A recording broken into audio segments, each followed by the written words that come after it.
بسم اللہ الرحمن الرحیم۔ السلام علیکم، آپ دیکھ رہے ہیں ایو انفو اردو اور میں ہوں اعجاز۔ یورپی یونین کے سب سے بڑے ملک جرمنی میں تارکین وطن کے لیے بڑی خوشخبری آ گئی ہے۔ نئی جرمنی حکومت بنانے والی 3 بڑی جماعتوں نے تارکین وطن کے لیے بڑے پیکج پر اتفاق کر لیا ہے، جس میں سب سے اہم نقطہ یہ ہے کہ وہ کئی سالوں جرمنی میں رہنے والے غیر ملکیوں کو لیگل کرنے جا رہے ہیں اور انہیں امیگریشن کاغذات دے دیے جائیں گے، جن کے بعد انہیں سفر سمیت قانونی حقوق حاصل ہو جائیں گے۔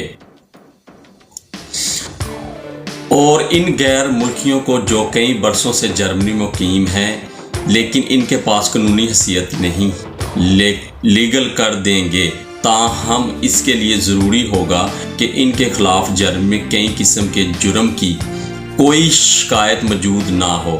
ایسے غیر ملکی جنہیں 1 جنوری 2022 تک جرمنی میں رہتے ہوئے 5 سال ہو گئے ہوں، انہیں 1 سال کا ریزیڈنس پرمٹ عبوری بنیادوں پر جاری کیا جائے گا، جس کے بعد وہ دیگر قانونی ضروریات پوری کر کے مستقل پرمٹ کے لیے اپلائی کرنے کے اہل ہو جائیں گے۔